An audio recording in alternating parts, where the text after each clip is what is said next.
Selamat datang. Selamat datang. Selamat datang. Selamat datang. Selamat datang. Selamat datang. Selamat datang. Selamat datang di podcast Cerita Orang Dalam.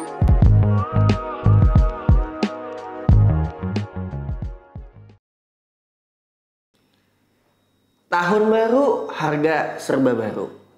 Ya, jadi di tahun 2023 ini ada yang lagi ramai nih. Terutama soal kereta api, komuter lain sih lebih tepatnya. Jadi Menhub, Menteri Perhubungan itu memiliki wacana untuk mengubah skema tarif komuter lain. Jadi kalau selama ini buat teman-teman yang naik KRL, naik komuter lain itu tarifnya itu ada tarif flat, semua orang menikmati tarif yang sama tergantung jaraknya. Maka nanti mulai tahun 2023 ini itu akan berubah skema tarifnya.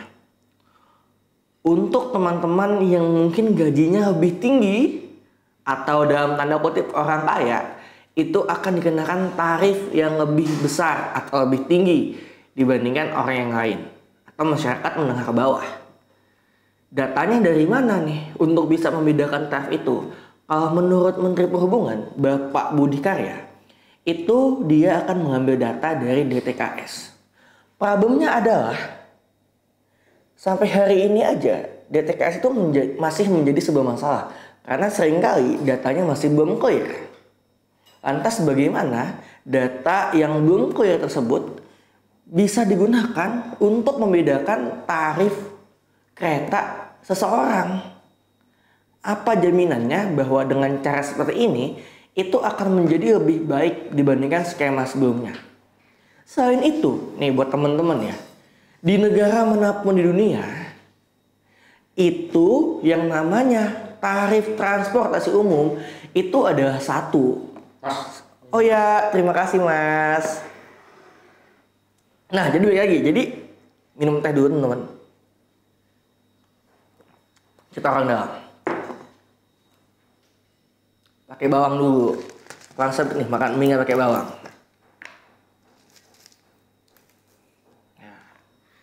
Jadi sambil ngaduk mie ya teman-teman ya. Jadi begini, di negara maju di dunia, di negara manapun di dunia, kalau kita ngomongin tarif transportasi umum, maka tarifnya itu adalah sama untuk semua orang. Tidak ada perbedaan tarif antara mereka yang kaya atau mereka yang miskin. Sekalipun ada perbedaan, itu adalah antara mereka yang membeli tiket single, tiket harian, atau mereka yang berlangganan bulanan. Itu saja paling bedanya.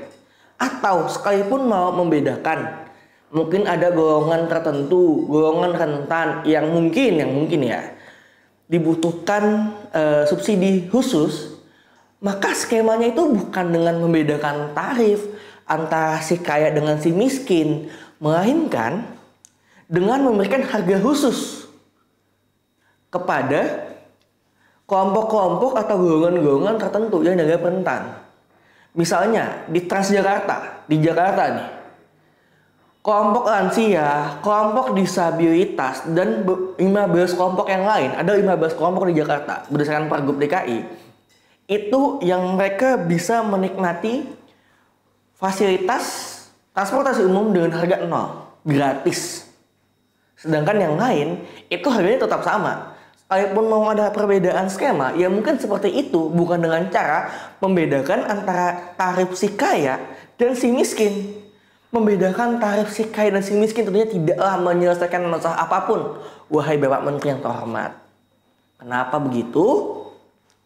Karena tujuan transportasi umum disubsidi di berbagai negara itu kan adalah untuk membuat orang-orang yang menggunakan kendaraan pribadi tertarik untuk pindah menggunakan transportasi umum. Kenapa? Karena harganya lebih hemat, lebih terjangkau harganya. Yang kedua, karena waktunya lebih tepat, lebih pas. Dan yang ketiga, karena menghindari kemacetan. Ketika transportasi umum subsidinya ini beda-beda, antara si kaya dan si miskin itu memiliki harga yang berbeda, tentunya ini membuat orang-orang semakin malas untuk naik transportasi umum. Karena ya buat apa? Karena harganya beda. Mereka tidak lagi menikmati harga yang sama. Mereka dianggap lebih mampu. Ya mendingan mereka naik transportasi pribadi aja, kendaraan pribadi aja. Selain itu kan kendaraan pribadi, motor listrik, mobil listrik semuanya kan juga disubsidi toh. Mobil listrik disubsidi sampai 80 juta rupiah. Motor listrik disubsidi sampai 6 juta rupiah. Kenapa untuk kendaraan pribadi pemerintah rela mengeluarkan triliunan rupiah untuk mensubsidi, sedangkan untuk kendaraan yang benar-benar listrik, kereta listrik yang dinikmati oleh hampir 1 juta orang per hari, pemerintah begitu perhitungan sampai bilang bahwa subsidi tidak tepat sasaran, harus skema baru, ada perbedaan harga antara si kaya dan si miskin, sedangkan tidak pernah mengatakan bahwa subsidi kendaraan pribadi itu adalah subsidi yang tidak tepat sasaran. Kenapa? Kenapa? Selain itu, di tahun 2023 ini bukan hanya tarif kereta saja yang direncanakan untuk naik. Bahkan, cukai rokok dan cukai vape sudah dipastikan akan naik. Tarif tol Jakarta Barat juga akan naik. Biaya KPR juga akan naik suku bunganya.